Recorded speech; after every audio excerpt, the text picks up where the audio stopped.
Alrighty, space nerds. We're going to talk about exploration. So I've got this pulled up. This is actually a look into a fairly historical reference for what exploration in Star Citizen is going to look like. I know.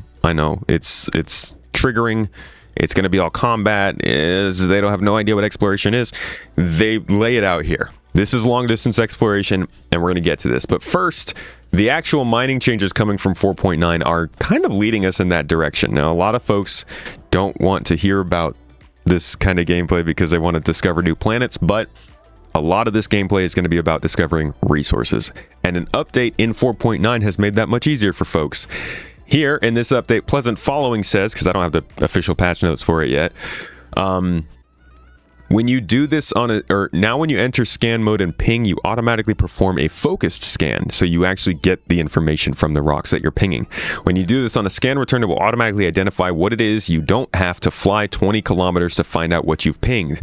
I have also heard that when you do this ping on even cracked rocks, you will be able to see the breakdown of those cracked rocks. So you no longer have to actually mouse over the rock, hold down a button, have it get all the info, and then display it to you. You get it just from pinging out and getting a bounce back from those items. Just pinging, I've got my scan turned down to 2 degrees on the angle. Okay, well, I mean, you can scan from super freaking far away. So from what I'm seeing, it's not like an immediate, you just fly around and immediately know what everything is. You still have to look at it. The closer you are, though, the not as wide your scan angle needs to be. Or the wider it can be, I guess. You have to get the exact rock location, which only comes from a narrow scan. Once you get the exact rock location, when you ping again, it will deep scan. So ping, narrow your scan, get the exact rock reading. But I don't think you're getting like quality. You're not getting any stats on it. All right, so you've scanned. You're getting in closer now. You're still in scanning mode, but that is not enough to get the deep signatures, the deep stats, all that stuff. Still says unknown everything up here. Inert material. Oh, it does tell you your composition. That's quite nice. Ta-da! Alright, now I'm gonna ping. And yeah, we got all the compositions. Every piece tells us immediately what it's made of, so we don't have to go through all the scanning motions anymore. We can just start gobbling up some rocks, dude. Alright, so I've scanned all these ground minables now. Let me see if we look at it. Yep. We get all of their qualities as soon as we look at them. We no longer have to scan each one. That actually might be a bigger deal for hand minables than anything else. Oops. Overall, a pretty nice improvement for exploring, I want to say. And I say that because really this is a change to prospecting. Mining, in my opinion, mining missions should send you to get a rock that you already know the information of. If you're just out and about scanning stuff down and finding it to mine, that's prospecting, that's exploration. And I'll say this is a great addition to mining, but I think this is going to have a lot bigger implications as it moves forward than with just mining. Yup, it works on the turrets, guys. At least in the mole turret, it looks like you can identify stuff from further away, unless I did that when I was still in the pilot seat, but I don't think I did. I just heard it actively scan and identify the aluminum there from 8.5 kilometers away. So at the very least, when you are in another seat in a ship with scanning mode turned on, you can scan off axis and find stuff. I hope that it works at the same time that the pilot is scanning, because this could be a very, very, this could be a huge improvement to multi-crew mining. 22 degrees seems to be good at 10 clicks, about. So there's certainly some range to it that you'll have to figure out yourself. And I'm hoping that means that with different ships we can scan further, which would start to make certain ships with different radars be better at exploring. I mean, if you can scan and identify rocks in a ship without a mining laser and it actually gives you a benefit based on your radar type. The actual only thing we're missing at this point is the ability to save and send data points, which we know for a fact is a thing. That's like the final moment when this starts to become a profession. You can have somebody who goes out and just finds mineable rocks and turns them back in to whoever is looking for them. At that point, miners don't have to scan anymore. You just go and mine. This was talked about most recently at CitizenCon 2023. Literally here. This is because the last time we watched this clip, we were talking about the same topic. This is such an incredibly important part of Star Citizen, and we're still just kind of hoping comes about, but these are the signs that I think make it a little more possible that we'll see it soon. Check it out. It's much more interesting if we can actually take this on the go. So let's download it to our data bank.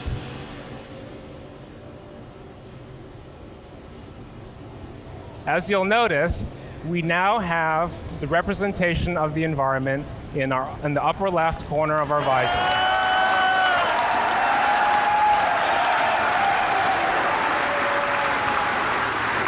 Yeah, we love that, but it goes further.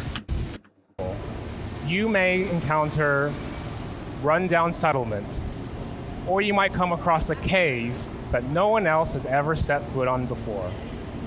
What will happen in this instance is your radar will incrementally update your map, and it will incrementally reveal your environment and just save that to your data bank. So you kind of reveal it incrementally.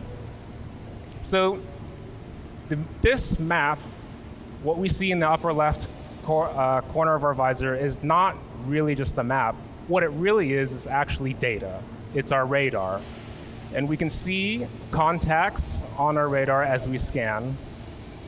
And it's basically what we have available stored in our data bank. So because we have the location data saved to our data bank, we can obviously access that via our mobiGlas.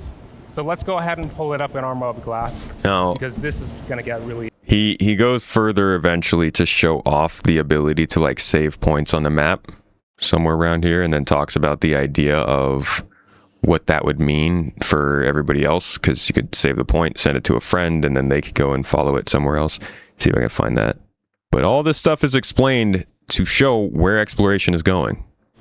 What we can do is set a marker, and we can customize the details of that marker. Now, what you'll notice as well is as we set markers, there's metadata that... You can still only put these markers in on like an actual landing zone, not out in space, that's really it. If you could come into a situation like this, place a marker on this map, and then send it to somebody and be like, there is a bunch of Quantanium here. Boom. You just get a whole bunch of money, and you got your exploration gameplay. This is 2023.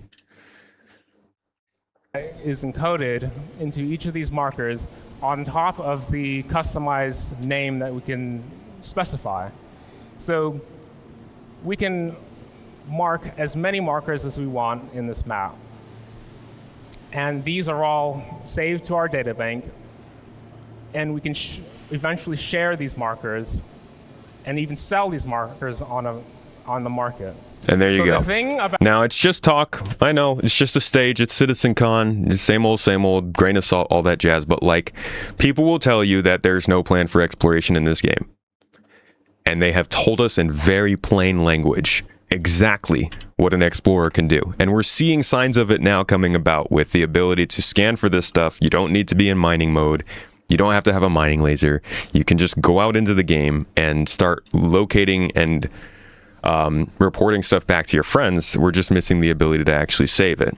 So we're getting there, and I think this is a good start. This is obviously a really big quality of life change. It's going to make mining go way faster. Anybody who has done mining, obviously finding that initial rock is frustrating, but really it comes down to when you crack the rocks and you have like 8 different fragments that you have to slowly scan each one to figure out which one you want. This is going to break down that time a ton. And that's great. That's great. But it also does kind of sort of fly a little in the face of their plans for exploration, not in the sense that I think it ruins it. I think this is different from long distance exploration. But when it comes to long distance, they want to focus on the idea that you don't actually know what you're looking at, and you have to have the knowledge to recognize it. So one of the things I liked about mining before was that they had signatures for everything you mined. Here's Mr. Kraken made a guide for it. Thank you to him. And you could basically look at these numbers as you scanned and understand what you were looking at. Now, there's a whole debate, I think, to be had here. It's subjective. It's basically the same thing as putting 3855 or titanium, right? If you have the legend next to you, you can see it. But there is an argument towards how much of this game do you personally want to see be focused on player know-how, player skill, player knowledge, just understanding patterns and being able to get a step up on other people who maybe haven't been involved in that play style for as long.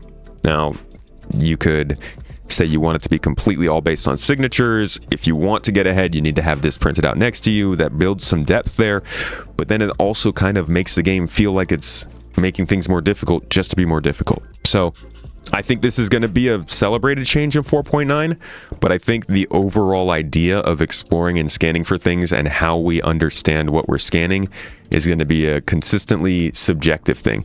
Now I'm going to take you back to the CIG devs themselves who were building a system based on this back in June of 2021.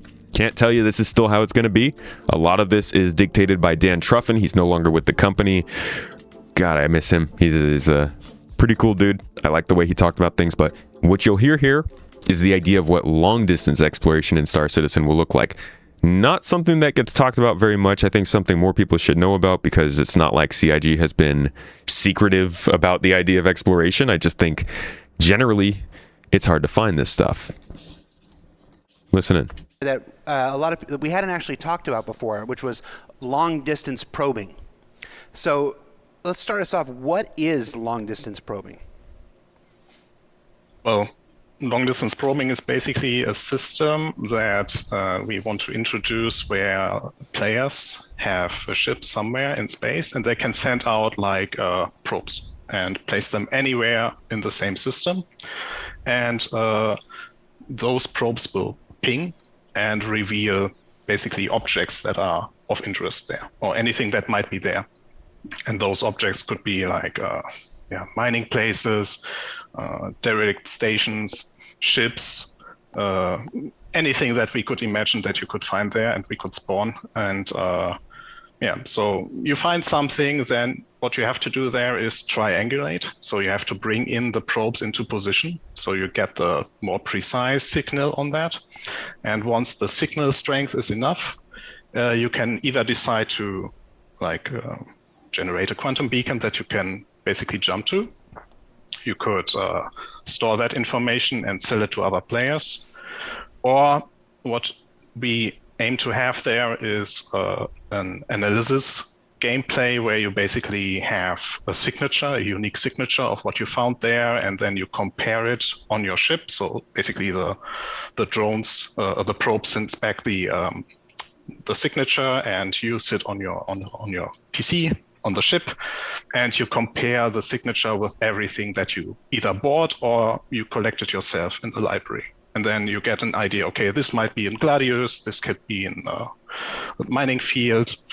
And then you can still decide to, okay, I jump there and I look at it, or the risk is too high, I don't jump there. So that's the rough rundown of it. So that I mean, and this could be definitely a distinction between long distance actual exploration versus the short distance just kind of scanning stuff and prospecting and identifying stuff. That's, I even said in the chat here, you mentioned, I'd rather the skill come into play when trying to crack a rock, not necessarily in finding it by having to fly close to it. This is another thing that I think Star Citizen deals with, and I'm not sure how it's going to go. But like the game loops kind of meld into each other.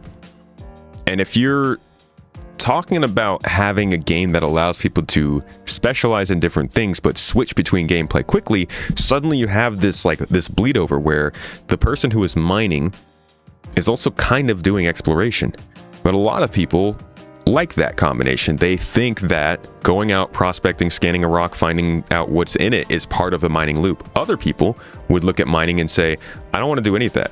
I want to go to a store. I'm going to buy some coordinates for a good mining deposit. I'm going to go there. I'm going to get the stuff and I'm going to turn it in. And that's mining. So at that point, all of the skill can be involved in how you're cracking the rock. You don't have to do any of the finding part of it. And I think a lot of folks are hoping that they do this so that the person who wants to be the explorer can go find the rocks, the person who wants to be a miner can go crack them. But that the game's not in that position just yet.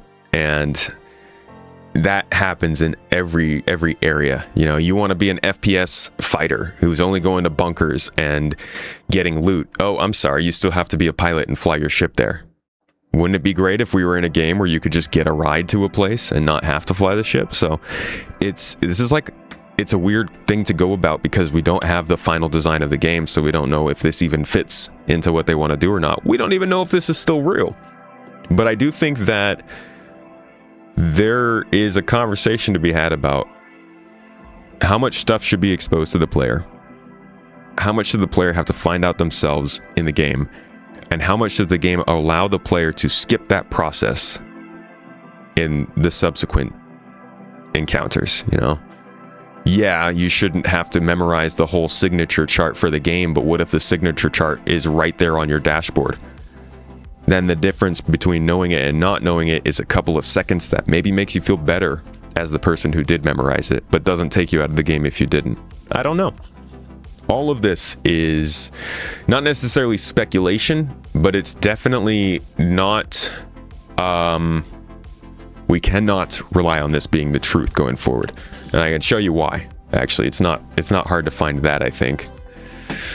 Okay, it might actually be hard to find it. Let's see. All right, here we go. This quote. There's this idea that all the decisions that are involved in making a game are done before you start. And that's frankly, it's not true. It's not even close to true. We are constantly deciding things as we go. We hire new people. Torsten only joined 4 years ago. Imagine if we had every single answer figured out. And Torsten comes and joins a company and wants to make a game, and he has no decisions to make. He just has to do what somebody figured out back in 2012. Well, that would get us some pretty boring employees. We hire people who come in with new ideas, with fresh ideas, with better ideas. We don't spend a whole lot of time figuring out something that's not going to happen until 2 years from now, 3 years from now, 4 years from now. It's not the answer a whole lot of people like to hear, but it is the truth. So this isn't really new. It lends some yeah. So that's shut up. So that's obviously hearing something like that. Then when we go back to a video like this from 2021, you got to have a huge grain of salt. But this was at least at the time what they were thinking of for long distance scanning. So overall, it's quality of life change, cool. Where is exploration going from here? I don't know, but this is part of that at least. And I hope you got at least some brain juice going, got some thoughts going for this one. Thanks for checking it out.